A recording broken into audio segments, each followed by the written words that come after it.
I was born in the gut of blackness.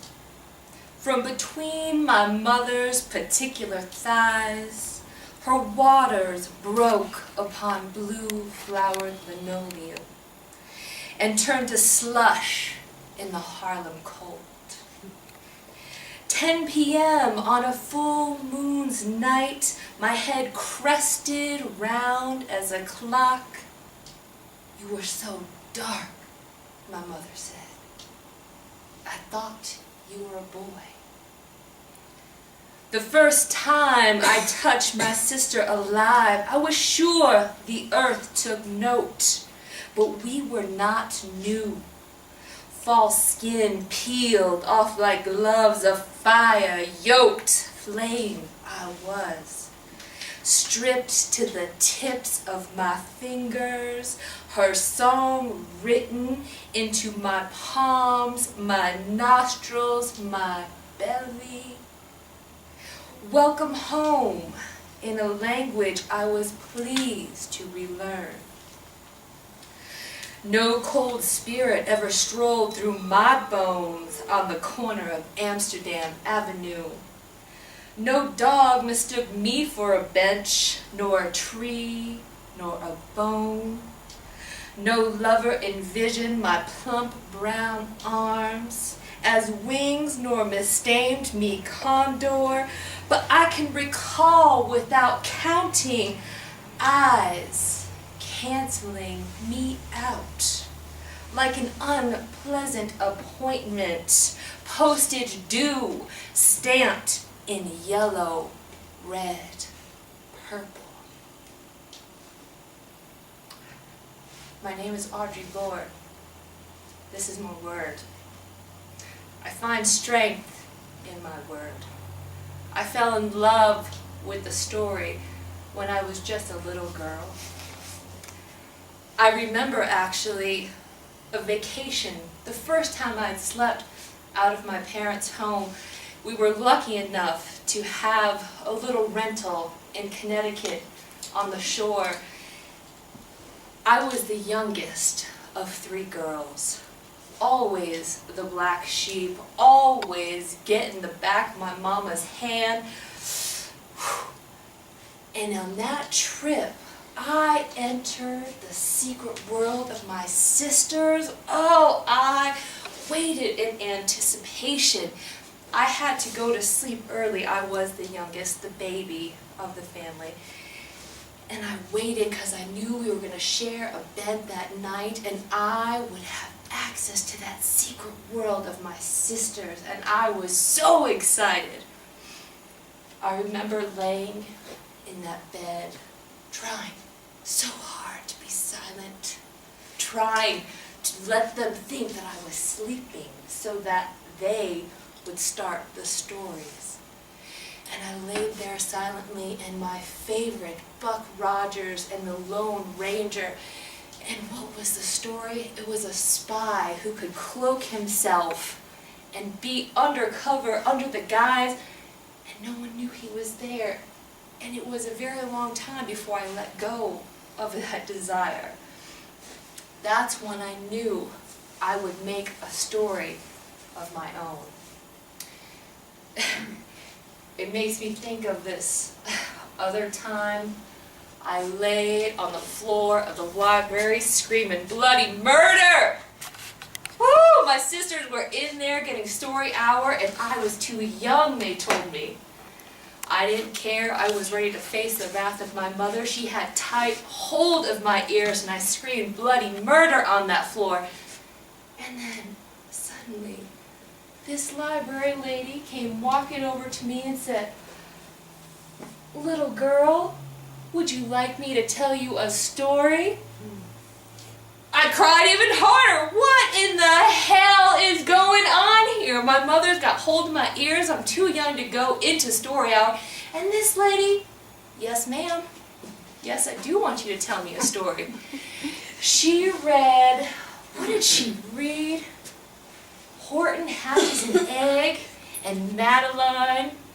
That was about the farthest thing from my childhood. And there was a story of a bear And the bear ate up his whole family, starting with Mom and Dad. And at that moment, I knew I loved stories. I loved stories. Those were some good memories. Thinking back on my childhood, my mother, strong, fierce, West Indies, black, powerful woman. Oh, Lord, I knew her fury better than no one. And her secret language, the words she brought with her from the islands, I remember them. They were secret and they were beautiful and they were her poetry, and I feel that in my work. My mother and I had a tumultuous relationship. I never understood why she was so angry all the time. I knew to hold in my words, because there would be some wrath, there would be some judgment. I didn't even speak until I was 4. I also learned to read at the same time. I wonder if that was because I knew the words in my house had to be so measured, or they would be met with the hand of my mother. There's actually a poem that I wrote about my mother.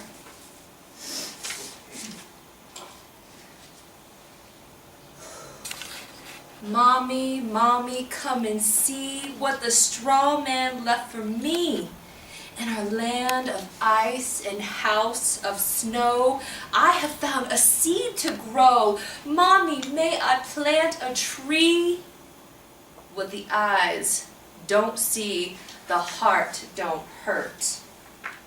But Mommy, look, the seed has wings. My tree might call a bird that sings. True, the straw man left no spade, no earth, and ice will not bring my seed to birth. But what if I dig beneath these things? Watch the birds forget, but the trap doesn't.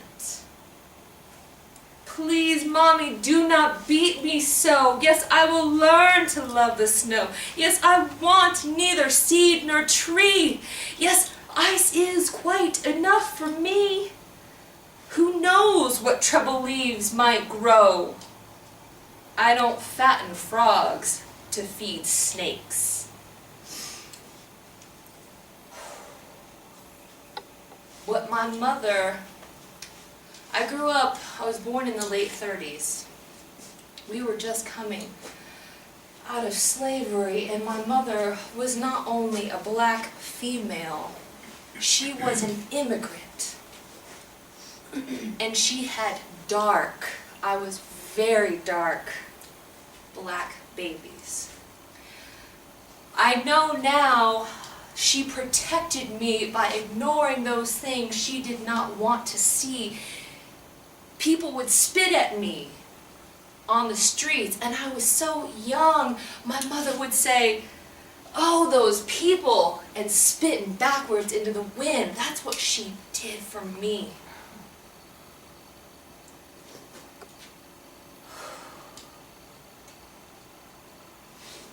I didn't know what racism was. I remember the first time my sisters talked about colored. I remember I walked in on this conversation and they were talking about who was colored. What does that mean? I took the opportunity to ask the question. I was only 6 or 7 years old. And they said, well, you know, sister is white, father is white. We went to Catholic schools. The store man is white. We are colored. But what about Mommy? She had very light skin. And they thought about it and they had no answer.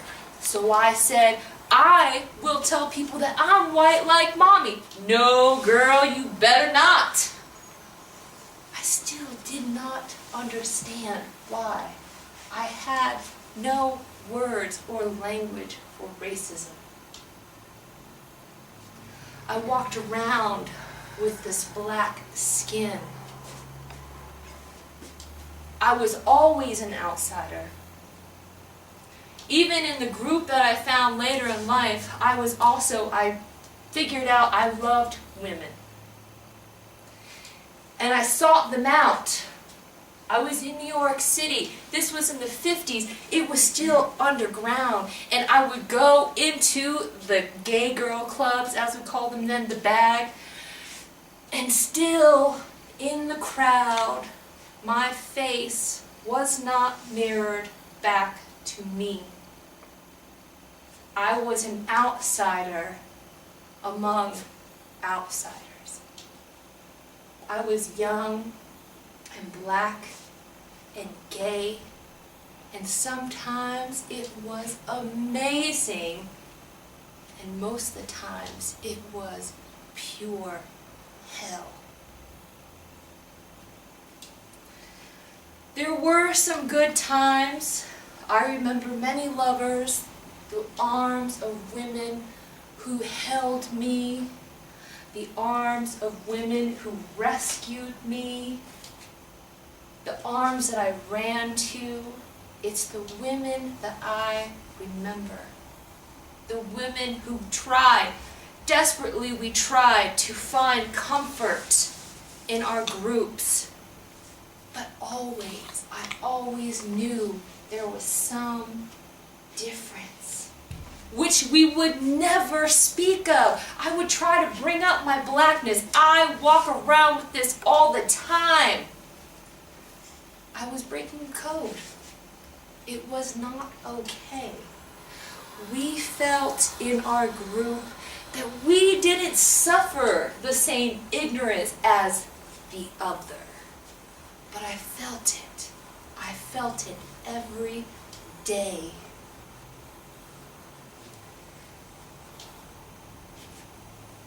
There was a time when I left New York. I was failing school. I couldn't make it. I left home when I was 17.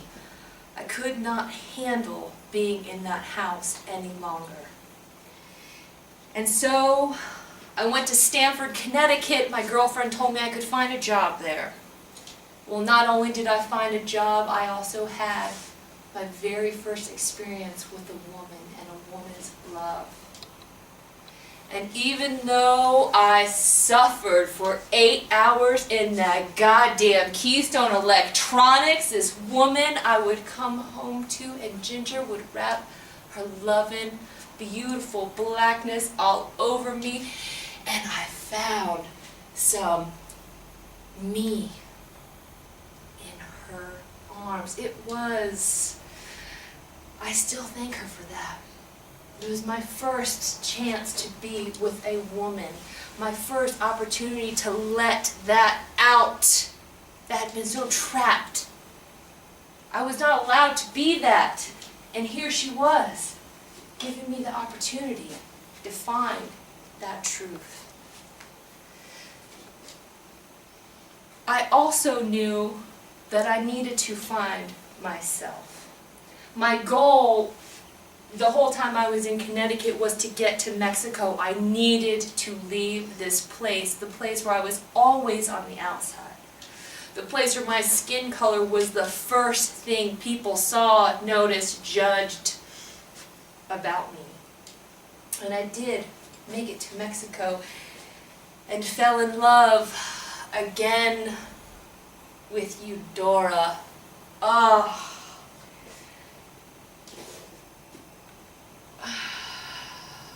That is my Mexico experience, Eudora in Mexico, and she opened up something beautiful inside of me. Her beauty opened that up inside of me. Oh, Lord, but she was a mess. She was a mess. I really thought I had found something with Eudora. Our love making was unbelievable. It transcended any experience I thought the body could have, Eudora. But her wounds were so deep.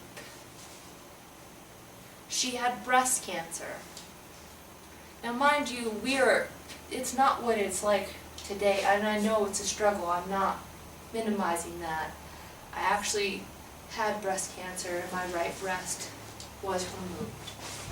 But this was long before that had happened, and the pain she carried from the loss of her breast and the scar that was so much shame. And I remember the first night we made love, she stopped. Are you sure? I slowly lifted her shirt and I put my lips tenderly on the scar and I said yes. My love was not enough. That wasn't the first time my love would not be enough. And things did not work out with Eudora. I did leave Mexico and go back, but I was heartbroken. She left me in anger. She left me in fear and sadness, and she dismissed me like a child.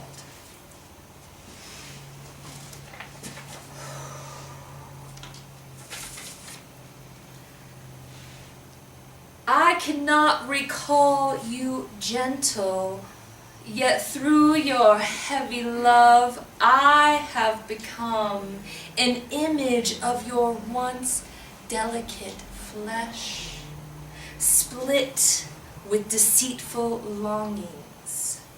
When strangers come and compliment me, your aged spirit takes a bow, jingling with pride, but once you hid that secret in the center of furies, hanging me with deep breasts and wiry hair, with your own split flesh and long-suffering eyes, buried in myths of little worth. But I have peeled away your anger down to the core of love. I am a dark temple where your true spirit rises, beautiful and tough as chestnut, against your nightmare of weakness. And if my eyes conceal a squadron of conflicting rebellions, I learned from you to define myself through your denials.